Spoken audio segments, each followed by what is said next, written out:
Alright, welcome to episode 11 of the only YouTube exclusive wrestling podcast, Express Talk. And for this episode of Express Talk, I am with Aaron Abbott. Thank you for joining me.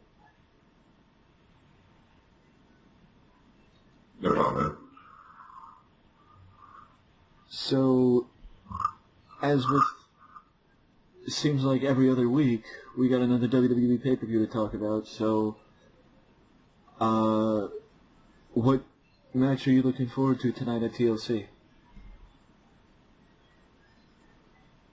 I think the match I'm looking forward to most on TLC tonight would be the tables match between Becky Lynch and Alexa Bliss. I think most of the other matches on the card, you can almost predict who's going to win, and between the thing that's been going on with,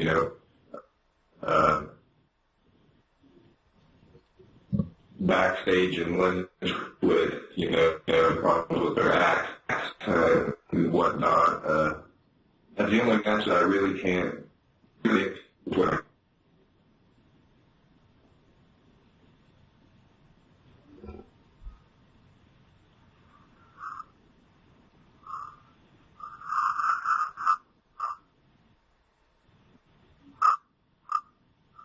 Yeah.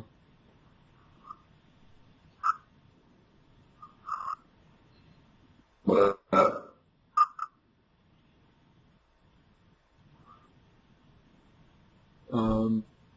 well, I think I'd probably say, for obvious reasons, the blow-off of Styles and Ambrose.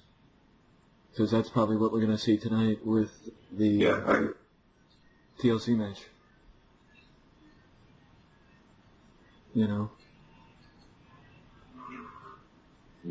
Yeah, I think they'll put together a creative match. I think, AJ Styles is obviously one of the best wrestlers in the world, on the planet. Dean Ambrose, he's a stud. I mean, I think they're going to put together a great match, for sure. Yeah, and with, I'm just gonna, my computer's not running right, so I'm gonna try and turn off my video and see if that helps. Gotcha. Yeah, with the fact that, the feud's been going on for as long as it has, it's reaching the point where it needs to have something like this to change things up and also end things. Mm-hmm. Because it's to that point. I can agree with that. Go ahead. Yeah. So, if you flip the coin, which match are you not looking forward to? I mean, every match on the card has potential to be a good match, but the match I'm looking forward to the least, I'd say, would be Baron Corbin versus Kalisto in the Shares match. I mean, I feel like I've seen the pairing so many times leading up to it, and it just doesn't impress me. I feel like they could put together a creative match, the Shares match. Kalisto, he's a great athlete, and Baron Corbin, he's an up-and-coming big man in the WWE. That's the thing I think the WWE needs more big men, more big power guys like that. But I don't see how this match could really help either competitor. I don't see how, win over Kalisto will do big things for Corbin. And, Kalisto, I don't see how a win over Corbin would do very much for him. After his big, United States title push and then after the brand split, sort of fell off a little bit. But I'd say that's the match that I'm looking forward to the least. I can understand that. And I agree with the logic behind it because neither one seemingly have much to gain from the match. On either side, Yeah, for sure. I like Kalisto. I'd say out of both of them, I'd say Kalisto. he has the most potential to capture the Latin audience, the Latin American audience of, of the WWE. He had a decent United States title run. And I'm not sure which pay-per-view it was, but when he did the Selena del Sol off the top of the ladder, that was by far one of the coolest things I've ever seen in a WWE ring. So I think he's got a lot of potential. It's just mainly how he's booked. Yeah. That was actually last year's TLC pay-per-view in a Was it? Triple threat. No, not a triple threat. A three-way tag team match. Was it? Yeah, I remember the Usos were in it, and I'm not sure who else, but that was a good match. In my opinion, that match stole the show just from that spot right there. Yeah, I can agree with that. I can agree that it was a very good match. I didn't see. Did I see the pay-per-view? I don't remember. That's how significant TLC was. I could stand that, man. I have to agree with you, but I'm going to take a different way with why I'm not looking forward to Kalisto versus Corbin. It's just because I never really liked the concept of a chairs match. Yeah, that totally makes sense to me. Yeah, I never really liked the concept. Sense to me. I feel like the first chairs match that I have recollection of was the one with Big Show where he used, that giant chair or whatever. But other than that, I don't really feel that there's a purpose for it. I understand the concept behind it. Like they want to incorporate tables, ladders, and chairs, throughout the entire card instead of, just having some normal matches and, that's kind of but I don't think it really makes sense. This match, it makes sense in this match. Yeah. So how full do you think the crowd's going to be tonight? I mean, WWE usually pulls, a great crowd. I personally, I would go just because I've never seen AJ Styles. Becky Lynch, she's a great competitor. Dolph Ziggler is another guy at the top of my list that I like. The Miz has been doing great work with Maurice. The Randy Orton and Bray Wyatt combination kind of confuses me a little bit. Maybe I haven't been keeping up on it enough to completely understand it, but that doesn't make a whole lot of sense to me, especially when they've got guys like, Eric Roman, and I understand they want to push Braun, as, a monster on Raw, but I just don't see how Randy Orton, that is fitting in the Wyatt family. I don't see how that makes a whole bunch of sense. Maybe that's just me, but I don't know. I feel like they're going to take the titles off Heath and Rhino tonight, so I don't know. Maybe it's just something that we have to look forward to and see, but that's another match that didn't really make a whole bunch of sense to me. So, but I think, going back to your question, I think the crowd, it'll be a pretty decent crowd tonight. I can agree with that because it seemed like just with the first SmackDown exclusive pay-per-view, the crowd wasn't that good. But then it started to get better as we got deeper into the split. Mm-hmm. So it might have just been the early part of the split. And the split, a lot of people, I heard a lot of hate with the split, but about it, thinning the rosters out and whatnot. But I think I thought when I heard about the split, I thought it was initially going to be a great thing because now you got guys even though he's teamed up with Sheamus right now, you got guys like Cesaro that can maybe get a bigger push. Guys like, Kevin Owens, that's a Universal Champion that, might not have been there if, it was all combined, with Goldberg coming back and Brock being at the top and, Seth Rollins and stuff. I don't know, and Reigns, of course, you can't forget about Reigns. I don't know if Kevin Owens would have, got shot. I think it's great for guys like, Kevin Owens. I think Dolph Ziggler will get more opportunities on SmackDown. Like Cesaro is a guy I feel should get more opportunities. American Alpha. I feel like American Alpha versus Beauty and the Man Beast would have made a little bit more sense because those guys are studs in the ring. There's really no other way to put it. And yeah, no doubt about it. The split has helped tremendously to thin out. People think thinning out the rosters is a bad thing. No, it did thin out the roster, but it helped in thinning out the roster. that it's a Yeah, good thing that for they did. sure. I think a lot of guys are going to benefit from it for sure. Yeah.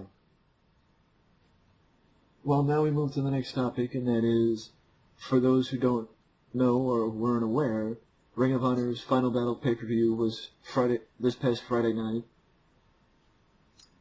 I don't know if you understand it, but I don't know why Ring of Honor would actually have their biggest pay-per-view of the year on a Friday night instead of a Saturday or a Sunday.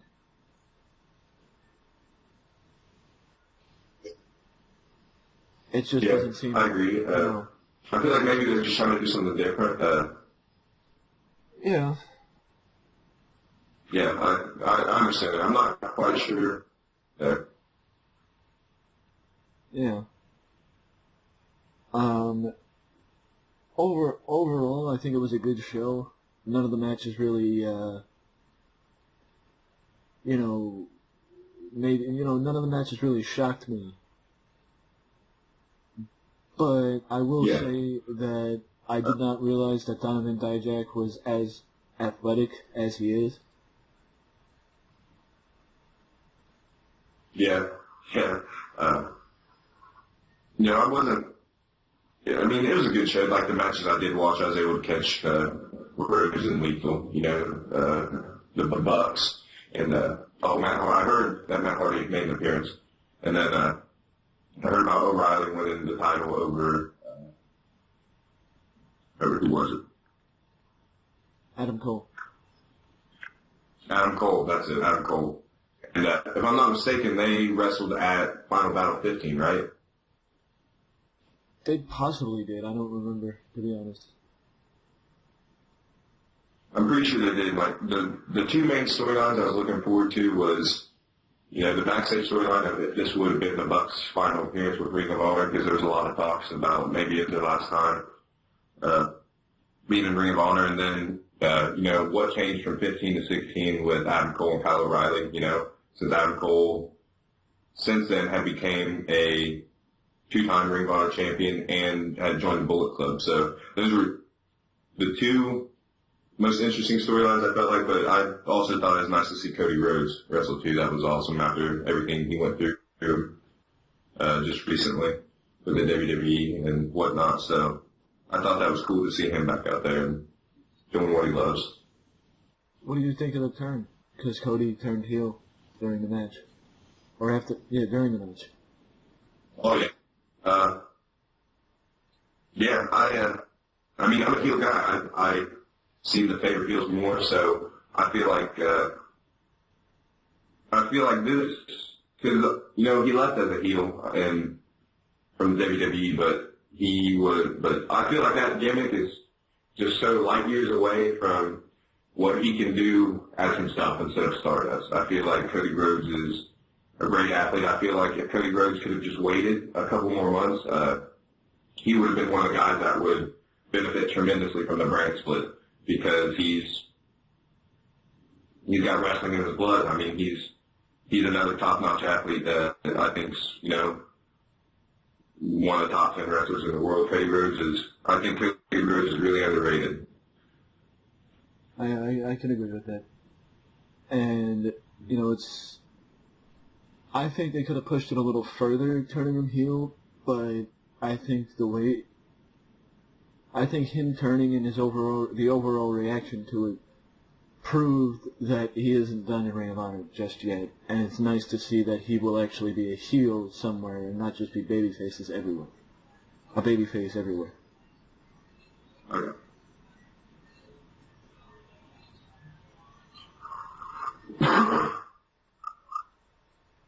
Yeah, overall I'd say it was a pretty good show. And, I'm a fan of the Briscoes also. Their match with the Young Bucks, I'd say, was probably my favorite match of the night. If I had to pick one, I think I would have picked the Triple Threat television title match. Because, with Will Ospreay. Yeah. Even though Will Ospreay has his critics, I'm a big fan of Marty Scurll. And that was actually the first time I saw Marty Scurll compete. So, I'm a big fan of him. Yeah.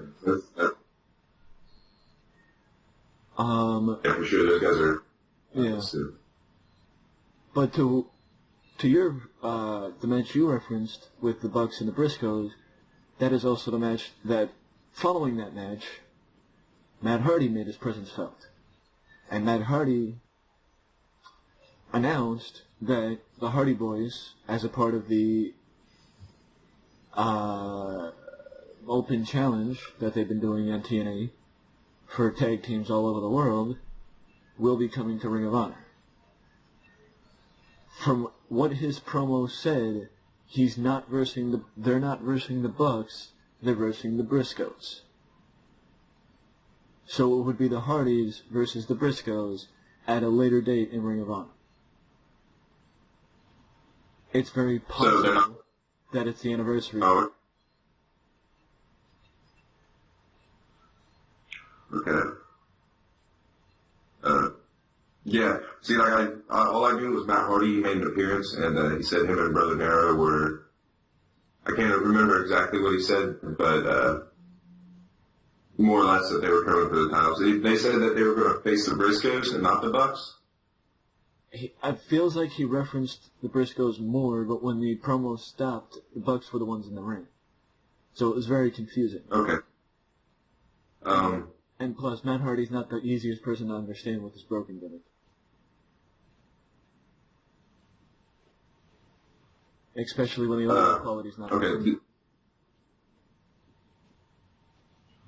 Do you think that would have anything to do with, maybe the contracts of the Bucks potentially? Because I'm not aware of if they've signed since then or any deals they made since then, but I knew that one of the storylines going in was that was potentially their last match. Do you think that maybe they did that not knowing the direction they were going in the future? Possibly, yeah. Possibly, yeah. I think it's 50-50 that the Bucks stay and that the Bucks will be the ones who face the Hardys, but I'm not sure at this point. Yeah. Yeah, that could go either way for me too. I'm lost when it comes to that. Yeah. And speaking of the Hardys, this is a good way to segue into the next bullet point, and that is that on an upcoming episode of Impact, I will not say which one because I don't want to spoil it, but the Rock and Roll Express will be one of the tag teams that accept the Hardy Boys Open Challenge and will actually face the Hardy Boys on an episode of Impact. Oh, that's the first time I'm hearing about that. That's crazy. That should be a pretty good match. I feel like Matt Hardy, Broken Matt, is one of the top guys in the industry right now. His deletion video didn't get, 2 million views on TNA or something like that? Probably something like that.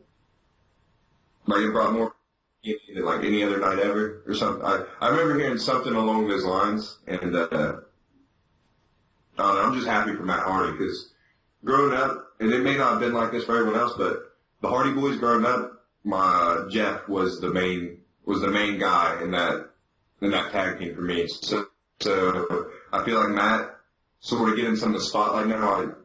It makes me happy for Matt. Matt's a great wrestler, and he's, from what I've seen, he's just a good guy, and he's creative, obviously, from making this new gimmick and turning it into something not a lot of guys would be brave enough to put themselves out there to do, and I don't know, I'm just real happy for Matt. I agree. I am happy. I'm happy for him too. Even though this gimmick may be a little over the top for my taste, I'm still very happy for that. Yeah. And I don't know, maybe it's the way the wrestling business has evolved, but a couple gimmicks are a little too much for me. Like, I think Big E has so much potential in the WWE, but their gimmick's funny, don't get me wrong, but it's just a little too much for me to, call him like one of my favorites. And yeah, I think Matt Hardy's it's a little bit too much for me too, but he's doing something right. Everyone's responding. I mean, but I understand where you're coming from. It's a little bit too gimmicky. Yeah. I mean, to be fair, the New Day will run their course eventually. It's just a matter of when.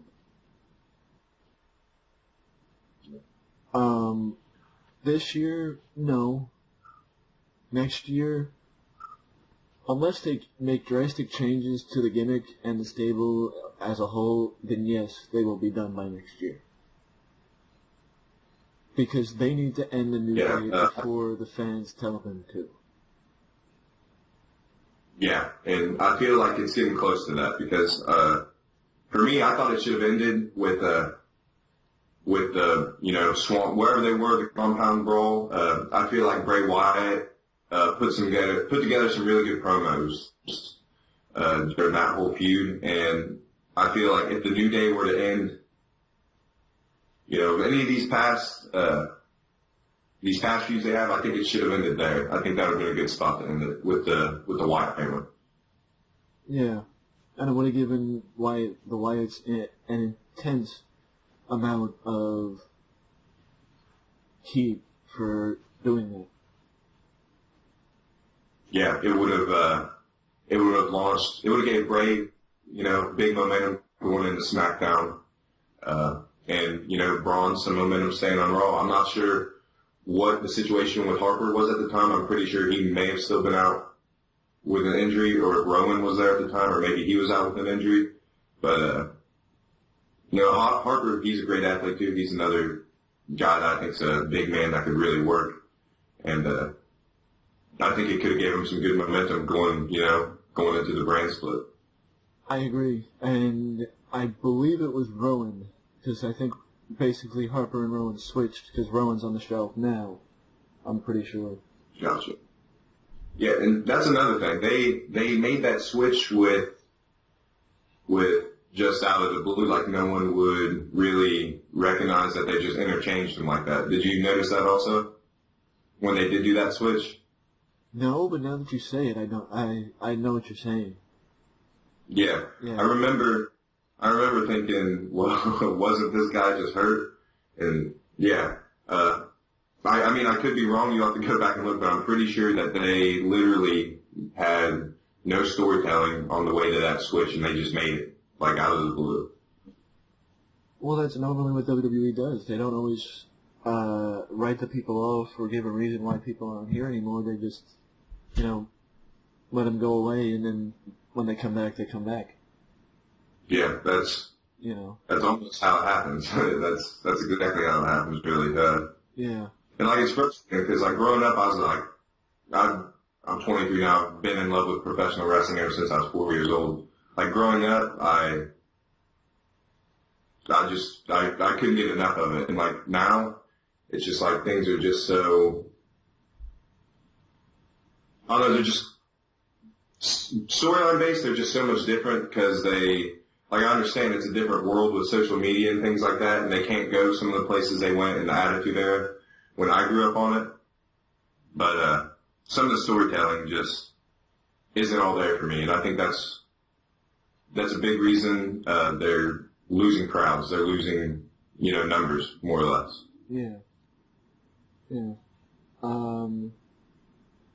So to segue back to just, getting out of the way, what do you think about, what do you think is one thing TNA is doing good and one thing TNA could work on?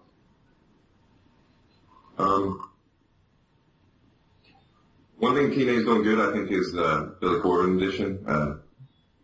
Like I said before, I'm not 100% caught up on, the TNA product and, matches that have been going on and whatnot, but I know, for sure the Billy Corgan, cause I've read up on it, on Vince Russo's site and whatnot, and, I've heard nothing but good things. And, the broken Matt Hardy, that's another good thing they've got going for him. I'm not sure how long they'll be able to run with that, but a bad thing I think is I personally, that I haven't watched it in a while, I haven't heard of really any big names going there, which, isn't a bad thing that they don't have a bunch of big names, but I feel like they don't have too many, notable guys as they did. I feel like WWE, with Rude being over there, AJ, Samoa, Eric, EY, all of them, I don't know. I feel like that maybe they could do a better job promoting some of their younger up-and-coming stars that, I personally, guys like me, have never heard about, but, would potentially like that we just haven't got a chance to solve because, we just haven't heard about them. I know that they've had problems in the past getting TV deals and whatnot, but, there's other ways to promote things. Like I said, social media's evolved the wrestling business. I'm not sure. I'd like to see TNA stick around for sure because it's another outlet for guys to be able to go to. And I'm not sure many guys are wanting to go there considering the money issues that they've had in the past. Almost not being able to put on pay-per-views, reports of paying guys late and stuff like that. If I was wrestling, I wouldn't want to go there. And, it sucks because there's not too many outlets for these guys to go to now. And I don't know. I just wish TNA all the best. Growing up, like that 2010 roster they had, I think that was a great roster, and then even before Christian Cage, all those guys. I like TNA because it gave guys like Christian a chance to shine, a chance that he didn't get in WWE. Yeah, he was a tag team guy with Edge, and he gets some Intercontinental title opportunities, but when he went over there and won, I think it was the NWA title at the time, is what they were using. Yeah, I like it because it gave guys like him a chance to break out. I agree completely. They gave him a shot that served when they were. But I think that, you referenced the 2010 roster, and I think that the 2010 roster was basically the beginning of the end for TNA, because they were getting guys like the Nasty Boys, and Val Venus, and Ken Anderson, and Scott Hall, and X-Pac, and, and then, 10-10-10, Bound for Glory, just turned out to be a reformation of the New World Order. It basically, and this is not saying WWE's 2010 year was any good. It wasn't. 2010 for American wrestling as a whole was terrible. Yeah, for sure. But I think that year set TNA back so far that they've been working for the last 6 years to come back from that. Yeah, I see your point there. I agree that signing, some of the guys like, Ken Anderson, I could see how that would make sense. I feel like he's a pretty decent talent. X-Pac, he may have some juice left in him, but guys like, Scott Hall and, some of these guys, they had to be paying big money for. I could understand how that was the beginning of the end, but I mean, maybe from not being, because I watched TNA from about 2008, 2010, and I don't know, I still think that 2010 roster, the collective of guys, was at the time was probably my favorite, And I definitely see how you think that was the beginning of the end, because I kind of see it that way too, but I don't know. Yeah. I think maybe financially they could have done things a little different. Storyline-wise, they could have done things a little different. I don't know who was in charge of the storylines going in, but it definitely had a near the end of WCW feel to it. Yeah. I could kind of understand where you're coming from. And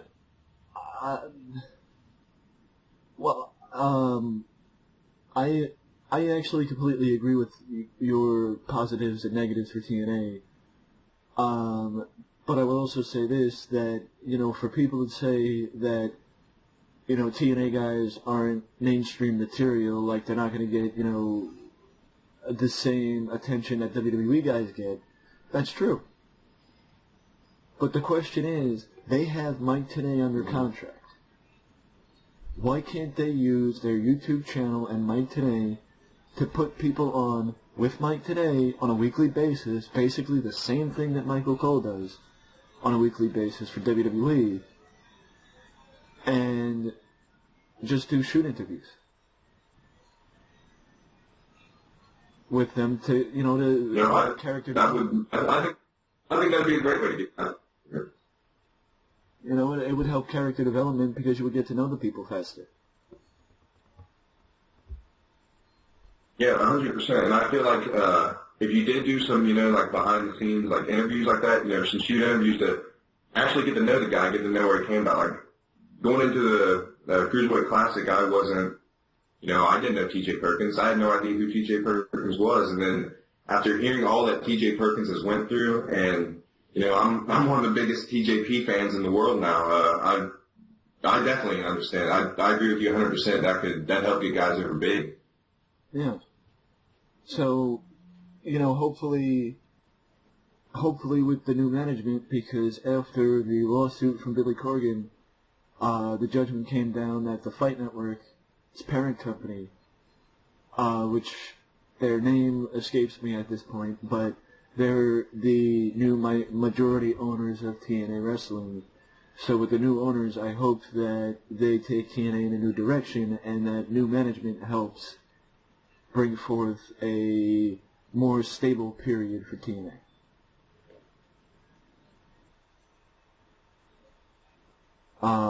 Because for anybody who doesn't know... Yeah, I agree 100% on that. Do you know what Cole thinks? Well, for anybody who doesn't know, the Fight Network's parent company owns a majority of the company. Aerolux still has their percentage, and Dixie Carter has still has a minority interest in the company. I think Dixie has about 5%, and Aerolux has 10 to 15, and then the parent company of Fight Network has the rest. So it is still a little bit of a messy percentage margin, but it's a little bit clearer now. It's a little bit cleaner now. Yeah, a little bit cleaner than it was for sure. Yeah. Like you said, I hope that the new owners bring it back to what it used to be. Fun, exciting wrestling. Well, but that's what Jeff Jarrett said. But Jeff Jarrett said when he was with doing the Global Force thing with TNA, that Global Force is basically what TNA used to be, where you had to get to know the talent and just give the company a chance. And TNA is basically where it was, but it never officially hit the reset button like it needed to. Yeah. It needed to hit the reset button a long time ago. Yeah, I agree. I feel like they should have shortly after that 2010 roster. I agree. I agree completely, and I think WWE should have hit the reset button after 2010 too. But it wasn't as important for WWE to do. Yeah, for sure. If I'm not mistaken, is either the Sheamus or the Miz on top of the WWE at that time? Like, I really don't remember. 2010 wasn't a real significant year in the WWE for me, so. I want to say 2010, yeah, you're right, it was Sheamus. Okay, yeah, and Sheamus, he's a great talent too, but I just don't think Sheamus draws a lot of people's attention. I agree.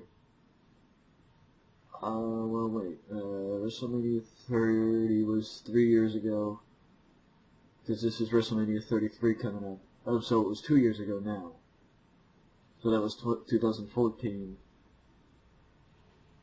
So that would be WrestleMania 26 in 2010. No, so Miz was on top the next year. The next year? Okay. Yeah, Miz was on top the next year. Miz won Money in the Bank that year, in 2010. Yeah, Miz won Money in the Bank in 2010. And then because WrestleMania 26 was when Sheamus and Daniel Bryan in the opening match, and it went like 10 seconds. Oh, yeah, And then the following night on Raw was when Brock made his return, correct? I want to say, yeah. Okay. Now, I have one question. That Money in the Bank where The Miz won, was that the Cena and Punk match? No, Brock made his return in 2012. Brock made his return after WrestleMania 28. Okay. Or 27. Might have been 27. It might have been 27, I'm not sure. Okay. Oh no, my camera keeps. Oh, it's too dark in here.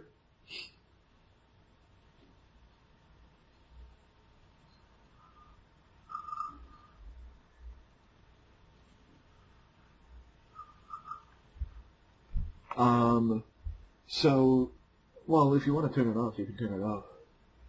Oh, alright, that's all good. Yeah. Alright, there we go. So, well, now let's jump to the next thing, and that's, what do you think about Brock and Goldberg being in the Royal Rumble? You know, I feel like the past couple Rumbles, I feel like they're just using that to get, guys coming back over like Batista. That Rumble was predictable. You knew the outcome of that before it happened. Reigns winning, you knew the outcome of that before it happened. The next year, I'm pretty sure it's when Triple H won the Rumble and won the title. That threw me off a little bit. I wasn't expecting that, but I fully expect Goldberg to win the Royal Rumble. I don't know. I mean, I think it might be more like 2004 when if one of them get eliminated, then they take the other out. Because in 2004, Goldberg lost the Rumble because of Brock. Mm-hmm. Unfortunately, that led to Goldberg versus Brock at WrestleMania 20, but we all know that one. Yeah, hopefully this leads to a better match this time around, and I do believe that Brock will win Goldberg versus Brock 3, because there's no reason to have Goldberg get another win over Brock Lesnar. And I'm just hoping that's also a good point. And I'm just hoping that if Brock does win, that this does not lead to a rematch at SummerSlam. Yeah, they like doing stuff like that a lot. Yeah. I mean, would it help SummerSlam? It would have helped SummerSlam more if it was at last year's SummerSlam. Yeah. Mm-hmm. I don't know. You make an interesting point about how it could finish. The match at Survivor Series, you're right. I didn't expect Goldberg. Well, I didn't expect Goldberg to go out with a loss with that one, but I expected it to be not a squash match. I mean, I guess that I don't see what that did besides help Goldberg, because you have Brock Lesnar, who since he's been back in the WWE, he's beat the names of Cena, Punk, Triple H, and most importantly, he ended the greatest streak in wrestling history. And to see the guy that broke the streak, the greatest streak in the world, well, not the world, in professional wrestling, in the professional wrestling world, to see that guy that broke that streak get beat in, less than 2 minutes, I don't really understand the logic behind it. So, I agree with your theory of what had happened at the Rumble, because I can't see Goldberg. I can see them making Goldberg have maybe a more difficult road to the title. That is, if Goldberg captures the title. But at this point, I'm 90% sure that WrestleMania will be headlined by Goldberg. Well, I think that Goldberg could stick around and get a run for the belt, and I wouldn't be against that, because the belt right now, AJ still having the title means something. Kevin Owens, and having a guy like Goldberg win the title would help the title, because that would mean that he has to put over an active wrestler to drop the title. Yeah, that's also true. And it would help giving the rub to somebody. Yeah, for sure. And the thought of Kevin Owens versus Goldberg it just really doesn't excite me. I feel like I'd be much more interested to see what a guy like, maybe the Architect, Seth Rollins, would do against him, or I don't know. There's just not too many guys up in the top picture. I hope it's not Reigns and Goldberg. That I'm sure it'd be a decent match, but I feel like if Reigns would come out on top, that would do nothing but push the fans against Reigns more. So I don't think that would help Reigns at all, really. Goldberg and Goldberg and Reigns headline WrestleMania. I don't think that would help. Well, I mean, if they headline WrestleMania, hell no, Goldberg should not be headlining WrestleMania. But,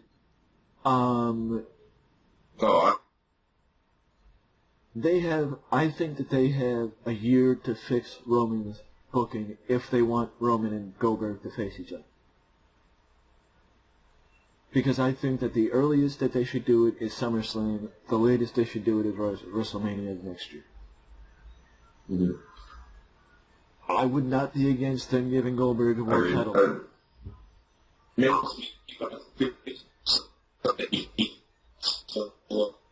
I don't think they will. Yeah, I don't think they will, but I think that they have a year to fix Roman's booking and humanize him for the first time since he actually came up, which is something they have never done.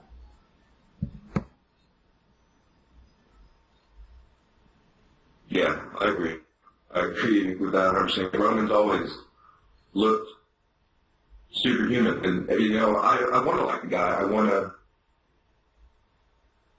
He's got good set, He's seen him evolve from what he was to what he is now. It's almost like a completely different guy. He's Mike. I think they did a lot of good things with him, keeping him between a heel and face. Some of the times with the, I'm not a good guy, I'm not a bad guy, beat guy stuff. I thought that was really good. I feel like Roman's evolving as a character, but you're right. They do need I think the best thing that they can do for him is have him drop the United States title and give him feuds like he did with Bray last year, taking him out of the title picture and having somebody feud with him over something that doesn't have a title. Because I think before all this, I agree with that. His best feud was with the Big Show. Before when he was still getting pushed, before he won the Rumble.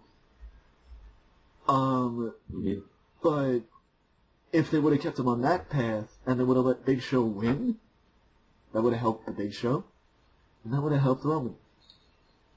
Yeah. Just like Bray winning would have helped Bray and would have helped Roman. I agree. Now that you bring that up. Yeah. And like now that you bring up this string of matches with the Big Show, those were good matches. Yeah, I agree. And I think that them having a match, when he had a feud with Bray, I would have kept them single. I would have kept them single and had him and Dean go in a tag team and go for the tag belts.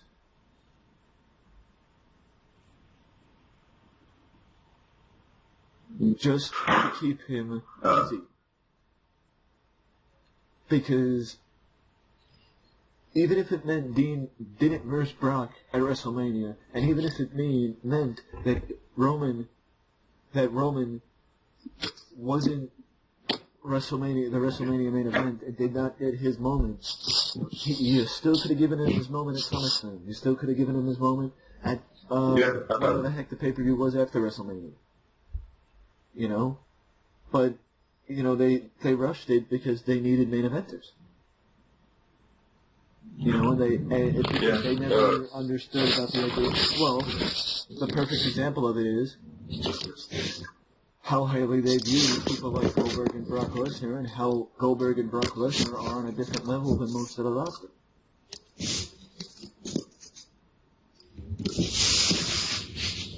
Yeah, I agree with everything you said there. Like I said, Roman, he's got the potential to be great, and the way they're booking now, I don't think it's like that.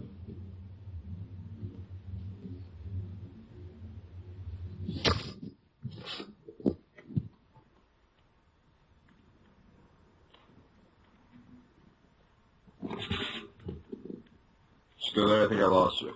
No, I'm still here. I was just waiting for you to finish talking. Oh, my bad. I had to actually change rooms because I don't know if the room I was in previously was too far from the router, but it was breaking up a little bit. Yeah, I mean, you were spotty. You were in and out.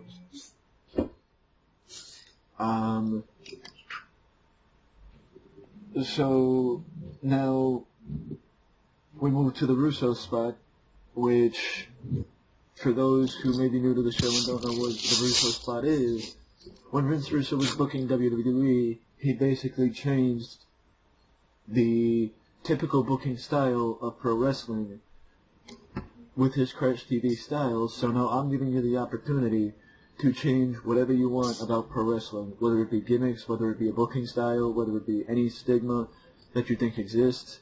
The floor is yours to pick whatever you want to change about pro wrestling today.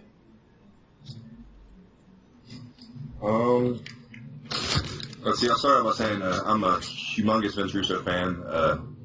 He basically wrote my childhood. Vince Russo, I'm a big Vince Russo fan. Yeah. And some of the things that I would change from the current product today is, a lot that Vince Russo says himself, that there's too many false finishes in matches today. They have, one or two a match is fine, but it's like every match you watch almost has a couple of false finishes in it. And they're using finishers so much that because when I was little, it's like, okay, Stone Cold hit the stunner, that's it, and then it was always it. And then when it wasn't, say someone would kick out, I was shocked. And it's just not like that anymore. It's not like it's John Cena gets a finisher hit on him. It's almost, he's kicking out the first time. You can almost call it. And I think they could, fix that by maybe having, like, say, Cena finish some dudes with the springboard stunner consistently, then have them not finish it. So to where you don't know if maybe a signature move like that could put a guy away and stuff like that. True. I agree completely. And, that's one of my biggest criticisms of Ring of Honor, because they overuse the false finish.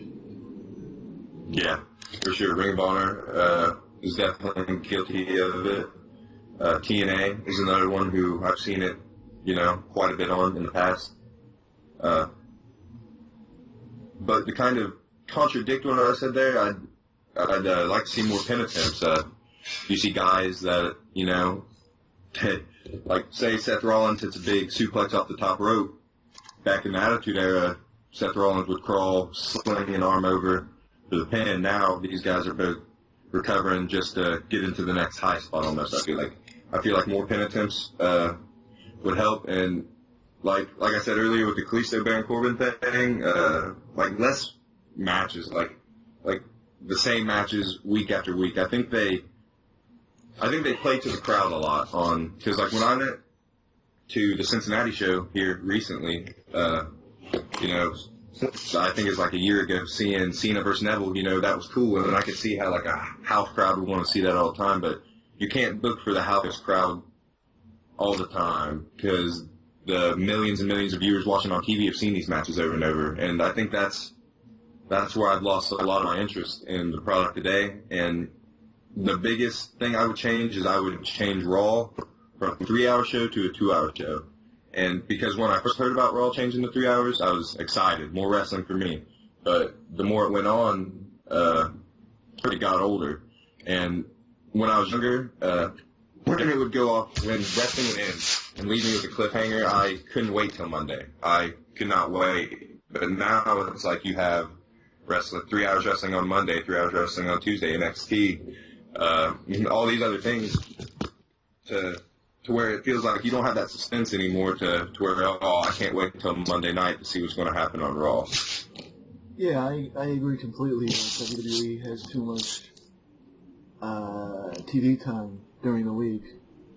And I would be right there with you to cut it down. But,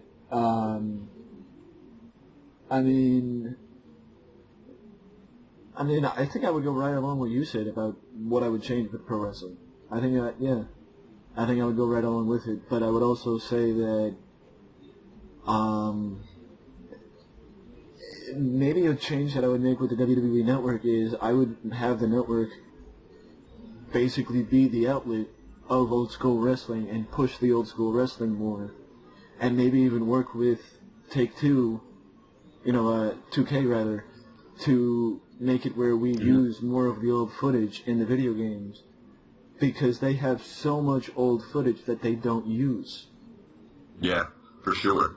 And this year's 2K disappointed me so much. I was expecting a good brand split, a GM mode, and we didn't get any of that. It was basically WWE 2K16 with Goldberg, more or less.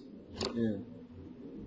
Now to jump around a little bit, because I feel like it's a good segue from what we're talking about. With how good the year has been for WWE getting new talent, name one guy that you would like to see join WWE next year? That's so easy for me, man. At the top of the list, I'm not sure, what his deal was with the Cruiserweight Classic, but it was honestly the first time I had ever seen him. It's Kota Ibushi. Seeing the string of matches he put on in the Cruiserweight Classic, some of his old matches, and that kid's a stud for sure. I completely agree with you. I mean, I will say that a lot of the people from the Cruiserweight Classic I have seen in the past, including Kota Ibushi. I don't watch matches as often as I used to because I just don't have the time anymore. Yes. But I can completely agree with you that Kota Ibushi would be a big addition to WWE, and I could see him participating in the Cruiserweight Classic again next year. Yeah, Kota Ibushi, just seeing the stuff he put together, such a good match that it was almost refreshing to watch it. Like I hadn't been, I'd watch NXT, every once in a while and stuff like that, and then I see stuff about the Cruiserweight Classic, and the Cruiserweight division, I feel like back when it was in the WWE, I feel it was sort of put on the back burner, and now I feel like that they're giving it some attention, and I feel like they could do some pretty cool things with it if they do it right. And signing Kota Ibushi would definitely be a big step towards doing it right. Well, I think that's why it should have moved to SmackDown, because it seems like WWE. Well, no, it seems like Vince doesn't care as much about things that happen on SmackDown as he does on Raw.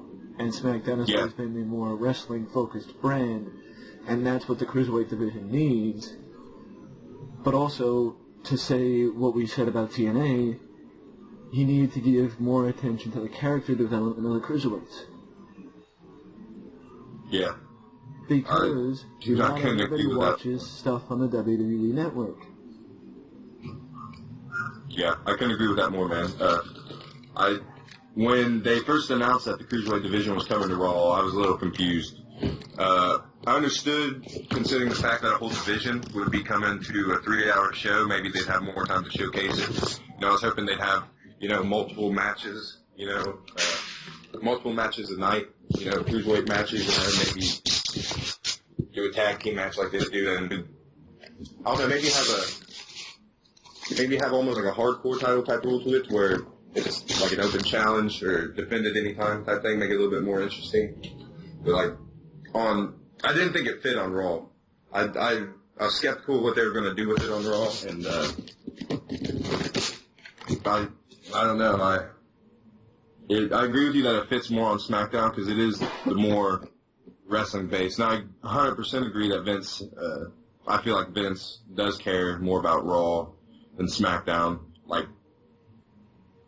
He considers it's no secret that they look at it as Raw being the A brand, the number one show, the show that sets the storyline, the narrative pretty much for the WWE universe. And, like that was like that for me for a while. Like growing up as a kid, I hardly ever watched SmackDown just because of that feeling, and that's probably another reason I felt like that the Cruiserweight division was on the back burner. But I agree 100% that it does seem like they care about what happens more on Raw than SmackDown, and that I think the Cruiserweight division for sure jumped to SmackDown. I don't think that they should have a Cruiserweight division on Raw and then a Cruiserweight division on SmackDown. I feel like the whole Cruiserweight division should be solely on SmackDown. Yeah. And, you know, to be fair, the WCW Cruiserweight division, especially in the later years, was just like the early days of the WWE Cruiserweight division now. Mm-hmm. Random six-man tag team matches, random tag team matches, just random matches for the title, because nobody cared about the Cruiserweight title. But to be fair, in the later days of WCW, nobody cared about basically any titles. Mm-hmm. And, I mean, that all goes back to the character development. Like, a lot of guys don't know who Rich Swann is, TJ Perkins. These guys with, you know, good gimmicks and good character. But they just don't get the attention they deserve. Well, that's another reason why Neville should be in the Cruiserweight division. Or Kalisto should be in the Cruiserweight division. Yeah, 100%. Because they're talent that the fans know. Yeah, and they would help these guys. Standing feuds with, you know, you could have Kalisto against Drew Gulak, or, you know, or Neville against Kendrick, and have that be, you know, like a D'Lo Brown versus X-Pac European title feud where they traded the title back and forth. Yeah. You know? A match I'd like to see: Neville versus Tony Nese.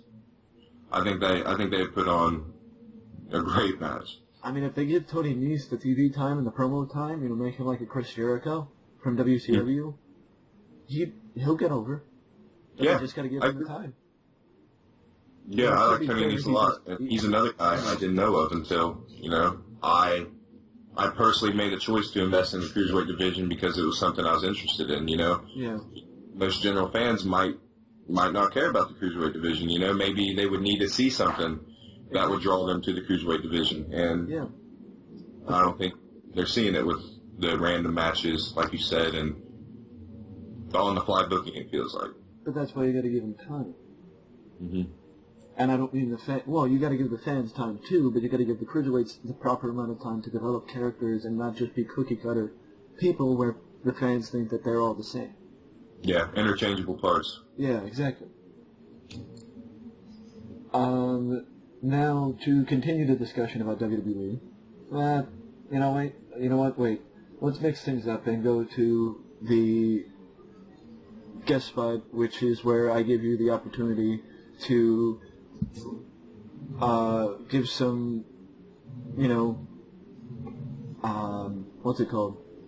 attention to independent companies or independent wrestlers or both that you feel don't get the attention that they deserve. So the floor is yours. Oh, this is such an easy one for me. I'm not sure exactly when this podcast will air, but last night here in Madison, Indiana, just a couple miles away from where I'm at now, the team of Custom Made, Eric Draven and Roger Malcolm, you know, two great local independent wrestlers who I think the world of. Along with Mortimer Blankenship, they beat the Love Connection for the NWA Mid-American Tag Team titles, you know, joining the likes of the Road Warriors, the Bushwhackers, and the Midnight Express, along with people who've held those titles. And I trained with Roger and Eric for a while, and they're just two great guys. They're two guys that really deserve everything they're getting right now. And if you haven't heard of them, look it up. Draven, he's a 20+ year vet. Draven's just a man. He's one of the best local wrestlers around here, that's for sure. And Roger, he has the potential to be, you know, working with Eric Draven every night, stuff like that. When I trained, you know, being as green as I was, my opinion might not count for much, but Roger he's definitely a guy to watch. He's an up-and-comer, that's for sure.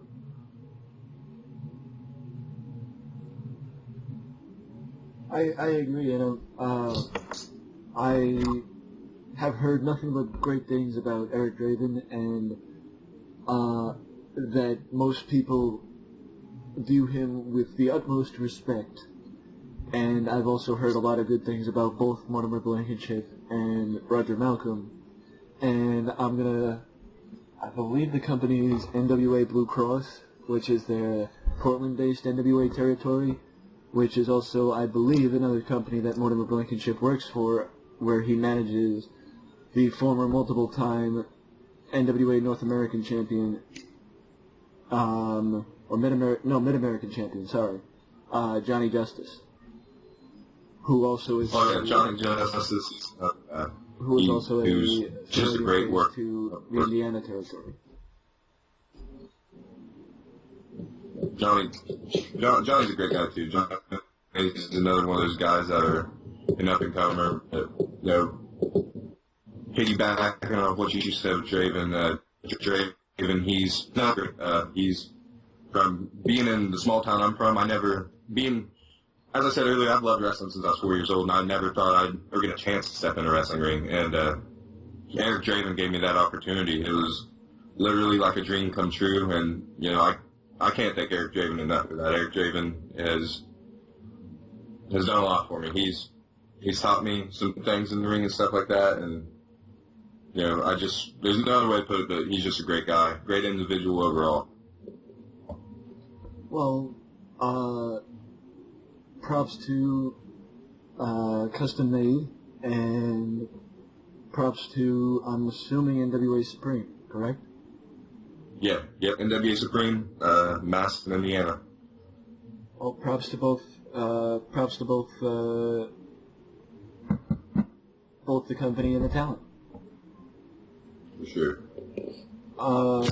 Now we will shift the conversation over to the Hall of Fame corner, which is something that has become a staple of the show, as I am now giving you the opportunity, with WrestleMania drawing ever so close, who do you think will be a part of the 2017 class of the WWE Hall of Fame? The biggest name that I'm hoping is a part of that class would be Chyna. She's a pioneer of women's wrestling. When she first came in the Attitude Era, with her strong style, as a kid, I remember just being amazed by her. And, I'm not sure if it will happen. Some of the backstage things that, went down, and some of their personal decisions and stuff like that. But Chyna is for sure the main person I'd like to see in the class of 2017. Another one I wholeheartly expect to be in would be Goldberg. I assume that that's what they're working towards, his final match being at WrestleMania, almost sort of like they did. Not really leading up with the Ultimate Warrior since he didn't have a match, but they've had a trend with the game that the Ultimate Warrior's featured. He got inducted the same year Sting, same thing. I can only assume that they're going to continue the trend with Goldberg. Other than that, it's hard to say. There's so many guys and women that deserve to be in the Hall of Fame that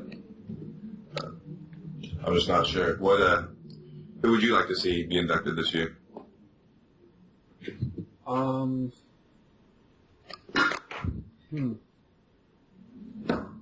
I've done this, 5... Yeah. I didn't realize this probably gets old for you. You saying who you would like to. Yeah, well, I can say that odds are, yes, Goldberg will be inducted into the Hall of Fame this year. And no offense to Chyna, but I don't think that she should be the posthumous inductee this year, or the woman inductee this year. I think that they need to give a little bit more to the pioneers of the women's division in the WWE, and that's why they should go back to the 1980s and nitpick one of the people from the 1980s. I'd probably say Levani Kai.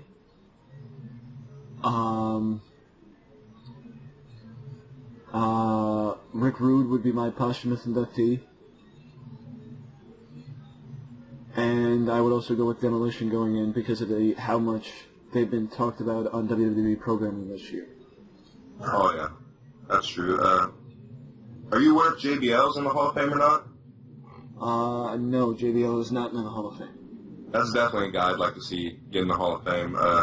he just through the things he did, his run and the Attitude Era with the APA and the Acolytes and whatnot, teaming up with the Ministry of Darkness, and I feel like he's always had a great character, JBL has, whether it be, from in the Ministry of Darkness being the, Dark Sorter Enforcers to being the cigar smoking,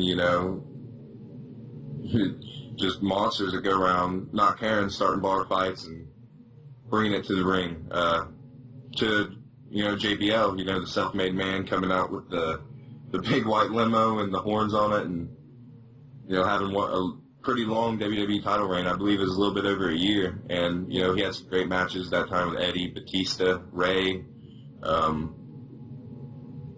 I respect the work JBL's done a lot, and I think he for sure is a guy that deserves it. I'll throw him in there too.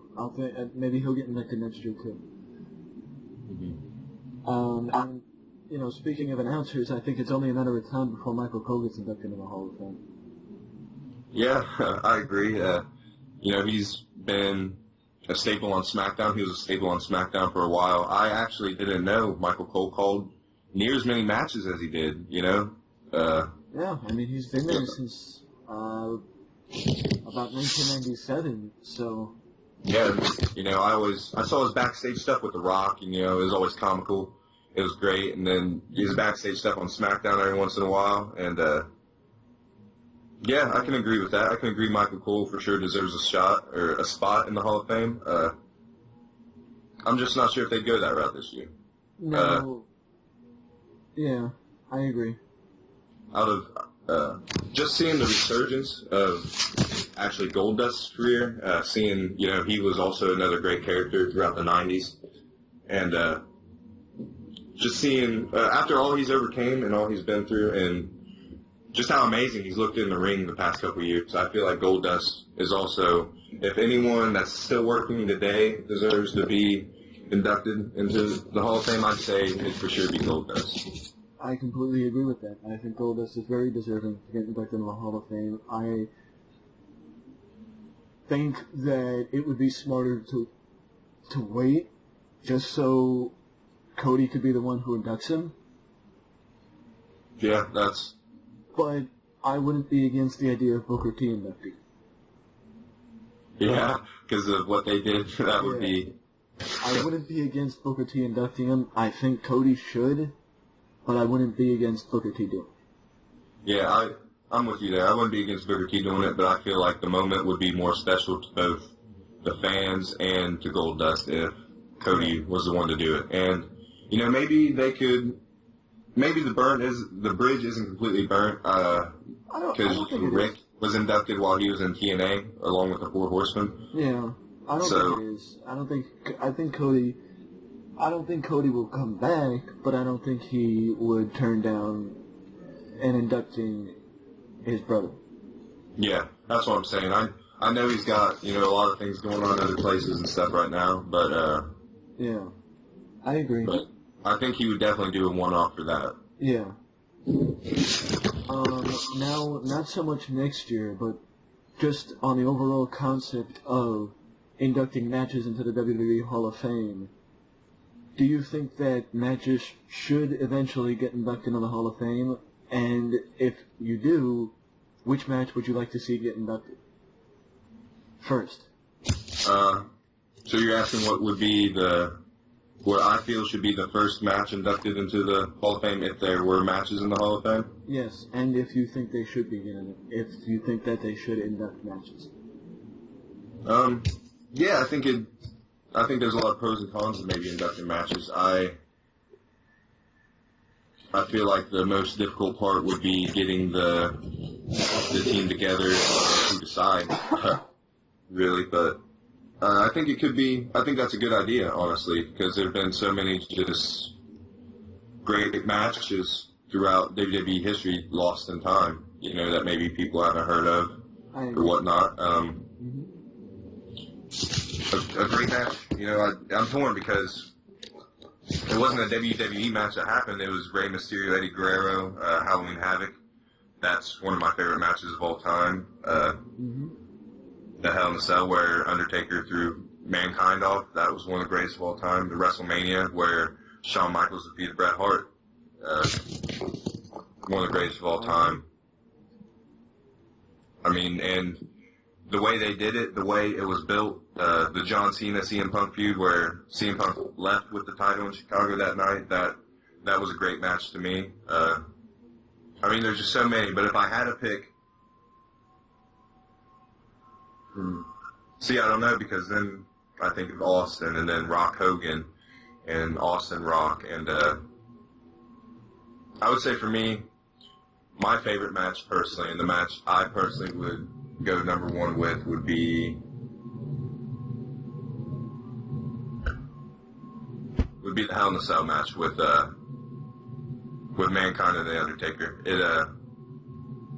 I remember it being one of the first matches, you know, I saw as a kid. I remember it was one of my first shows we ordered as a kid. So that match has a lot of meaning for me. I'd say that match would be it. Yeah. If I had to pick one, I'm going to go for the historical route of the first WrestleMania match between Hulk Hogan, Mr. T, Roddy Piper, and Mr. Wonderful. Because I feel like they should honor that match once again before all of those guys are gone. Because also I think that they should be, like, if they were going to do it this year, that's the match that they should pick, because Jimmy Snuka is unfortunately running out of time, and if they wait till next year, let's say, that would just be another, yes, to be fair, Jimmy Snuka was just the manager for the match. He wasn't in the match, but still, that's not the point. Yeah, I agree. That'd also be a great match to have in there. I mean, like I said, there's just so many amazing matches that have been overlooked, you know, throughout time, that the hardest part would be, you know, gathering them all and getting the right group of people to be the ones judging what a match should include for it to be considered Hall of Fame worthy. That's why I think the fans should be the ones who vote for the matches to get inducted. I don't know if they get inducted every year.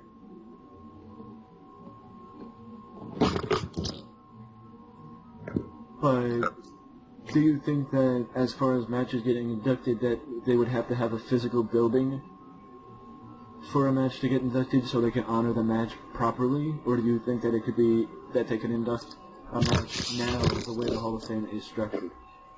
Well, I think there should be a physical building for the Hall of Fame, as there is. You know, Canton has Canton, Ohio has the NFL Hall of Fame, and, you know, I think everything the WWE does, they do big, so I figured that why not do a physical building to have, you know, people come and see. I think it'd be interesting.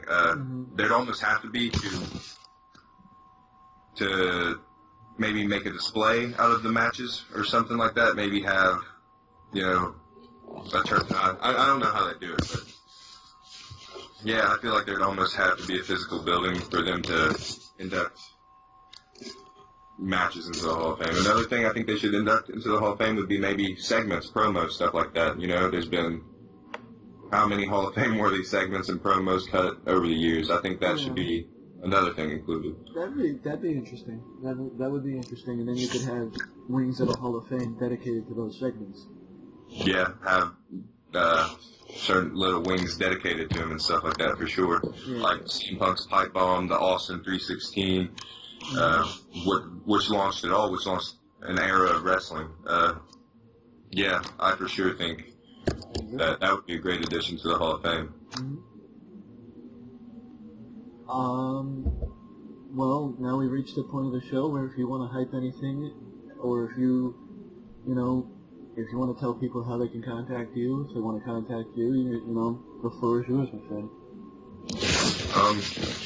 As of right now, nothing to hype yet. I know me and you have talked off the air about a couple projects that we're interested in collaborating on together.